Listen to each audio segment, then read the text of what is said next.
Students, आज हम पढ़ रहे हैं हिंदी व्याकरण का क्लास 5 का लेसन नंबर 12 जिसका नाम है विराम चिन्ह। तो आइए प्यारे बच्चों शुरू करते हैं। विराम का अर्थ, विराम का अर्थ क्या होता है?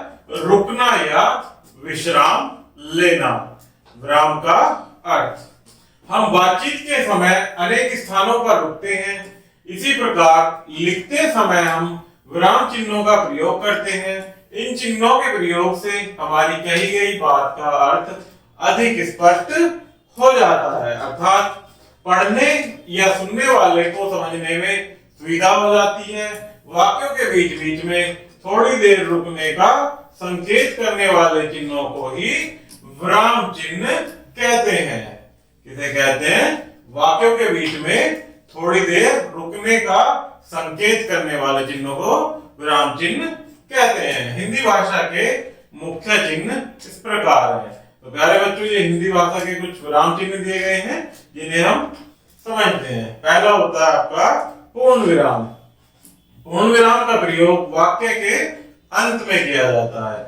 जैसे कैलाश पुस्तक पढ़ता है, तो ये लास्ट में जो ये डंडा लगा होता है प्यारे बच्चों, से क्या कहते हैं?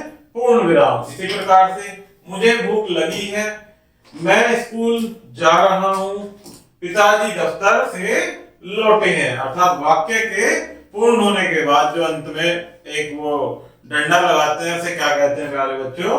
पूर्ण विराम। नेक्स्ट है अल्प विराम। जहां बहुत कम समय के लिए रुकना पड़े वहां अल्प विराम चिन्ह का प्रयोग किया जाता है। जैसे उदाहरण के माध्यम से समझते हैं। अंजू, स्मिता, राधा और कमला पढ़ रही हैं। जब हम ये तीनों के नाम ले रहे हैं तो हल्का सा यहाँ पे प्यारे बच्चों हमें रुकना होता है। अंजू, स्मिता, राधा, तो तब यहाँ अल्प विराम चिन्ह का प्रयोग करते हैं इस प्रकार से। इसी प्रकार से मोहन तो चला गया, अल्प विराम, किंतु राधा रुक गई। अमित परिश्रमी, ईमानदार और सदाचारी है।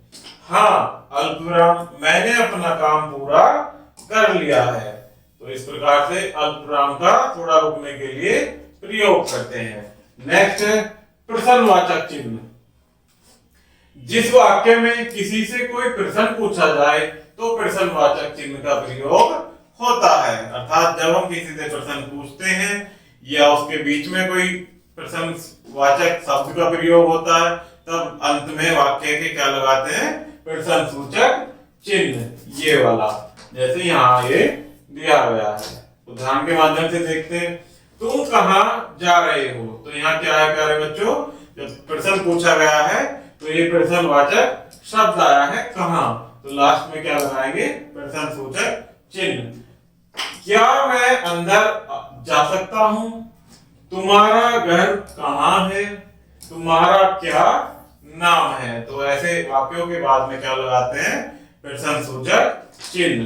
नेक्स्ट आता है प्यारे बच्चों विस्मयादि बोधक चिन्ह। जैसे मन में उठने वाले तरह तरह के भावों को प्रकट करने के लिए विस्मयादि बोधक चिन्ह का प्रयोग किया जाता है। जैसे वाह, वाह, मन में भाव उठ रहा है हर्ष का, तो इसका चिन्ह क्या होता है? ये डंडा और उसके नीचे एक बिंदु, तो उसके तत्पश्चात ही यहाँ विस्मयादि बोधक चिन्ह का प्रयोग किया जाता है। अरे, यहाँ चिन्ह तुमने तो कमाल कर दिया। आहा, यहाँ भी चिन्ह मजा आ गया। उफ, यहाँ भी विस्मयादि बोधक चिन्ह मत परेशान करो। ये क्या होते हैं? विस्मयादि बोधक चिन्ह। नेक्स्ट आता है प्यारे बच्चों उद्धरण चिन्ह।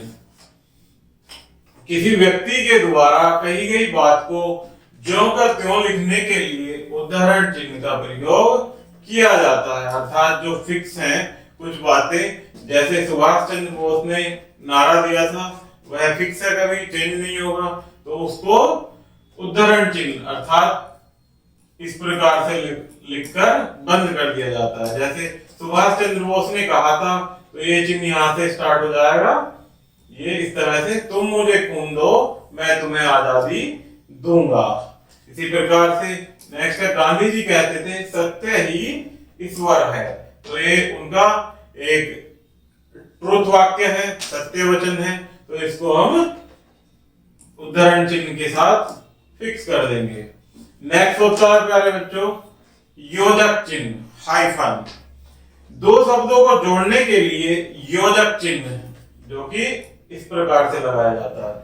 योजक चिन्ह का प्रयोग किया जाता है, जैसे सुख दुख, दो शब्दों को जोड़ने के लिए इस प्रकार से चिन्ह उनके बीच में लगा देते हैं। रात दिन, धूप छांव, दाल रोटी, सुबह शाम, ऊपर नीचे आदि। तो प्यारे बच्चों ये हमारा चिन्ह से संबंधित लेसन समाप्त होता है। आशा करता हूं कि आपको यह वीडियो जरूर पसंद आई होगी। धन्यवाद।